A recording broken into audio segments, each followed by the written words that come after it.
उत्तर प्रदेश सरकार में मंत्री गुलाबो देवी ने ये साफ कहा है कि दिल्ली के सिंध बॉर्डर पर प्रदर्शन करने वाले लोग किसान है ही नहीं, वो लोग हैं जो किसानों को ठगने का काम करते थे। हमारी सरकार किसानों को फायदा पहुंचाने के लिए काम कर रही है। उत्तर प्रदेश सरकार में मंत्री गुलाबो देवी ने साफ कहा है कि दिल्ली के सिंधु बॉर्डर पर प्रदर्शन करने वालों में कोई भी किसान नहीं है, सब दलाल हैं, जिनकी राजनीति अब खतरे में पड़ चुकी है।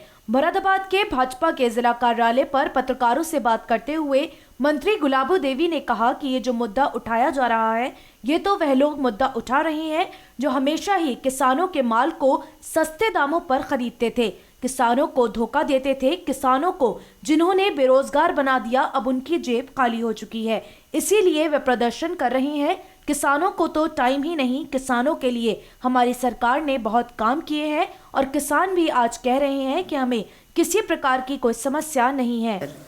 कि ये जो मुद्दा उठाया जा रहा है, ये किसान उठा ही नहीं रहे हैं। ये तो वो लोग मुद्दा उठा रहे हैं जो हमेशा ही किसानों के माल को सस्ती दर पर खरीदते थे, किसानों को धोखा देते थे, किसानों को जिन्होंने बेरोजगार बना दिया। ऐसे लोगों की अब जेबें खाली हो गई हैं, वो लोग केवल उपद्रव मचा रहे हैं। किसानों को तो टाइम ही नहीं है। हमारी सरकार ने सारी व्यवस्थाएं की हैं, किसानों के लिए इतनी स्वतंत्रता दी है कि पहले मंडियों में बेच सकते हैं, मंडी के अलावा अपने ज़िले में कहीं भी बेच सकते हैं, अपने प्रदेश में बेच सकते हैं, कहीं बाहर बेच सकते हैं। जहां उनको अच्छा और उचित दाम मिले वहां पर वो अपनी फसल को बेच सकते हैं और सही मूल्य उसका ले सकते हैं। तो कोई परेशानी किसानों को नहीं है। और आप टीवी पर देख ही रहे होंगे, आप ही उसके माध्यम बने हुए हैं कि किसान कह रहे हैं कि हमें कोई परेशानी है ही नहीं, हम तो मुँह मांगा अपना उसका खेती का पैसा ले रहे हैं और सीधे सीधे हमारे खातों में आ रहा है। अब दलालों के लिए कोई पैसा नहीं जा रहा।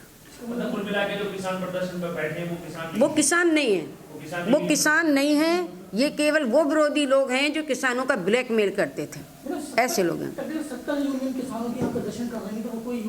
ऐसा है ना, यूनियन अब ये राजनीतिक मोड़ ले लिया है, लेकिन किसानों के आगे कोई ऐसी समस्या नहीं है जिसमें किसानों को परेशानी हो। आप देख रहे हैं या हमारे यहाँ पे आप संभल में ही देख लीजिए, आप मुरादाबाद में भी देख लीजिए, किसान कहाँ नहीं है, यहाँ किसी प्रकार की कोई परेशानी है। तो ये वही मुद्दा है हरियाणा और पंजाब का, जो लोग किसानों को ठगते थे, किसानों के साथ में धोखाधड़ी करते थे। तो क्या मैम अब सरकार ये मामला पूर्ण रूप से विराम की ओर चला जाए, पूर्ण रूप से शांत हो जाए, शांति व्यवस्था रहे। इसलिए क्योंकि हमारी सरकार रक्षक है किसानों की, एक ये अन्नदाता हैं।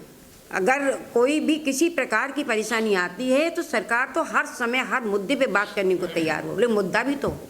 प्रदेश में जो मौतें हुई हैं किसानों की, प्रदेश में बता रहे, तो इस पर उन मौतों पे क्या कहना चाहिए? देखो, मौत के ऊपर तो कोई कुछ नहीं कह सकता। मौत के ऊपर इसलिए कोई कुछ नहीं कह सकता, ये परिस्थितियां हैं, घर में भी मौतें होती हैं।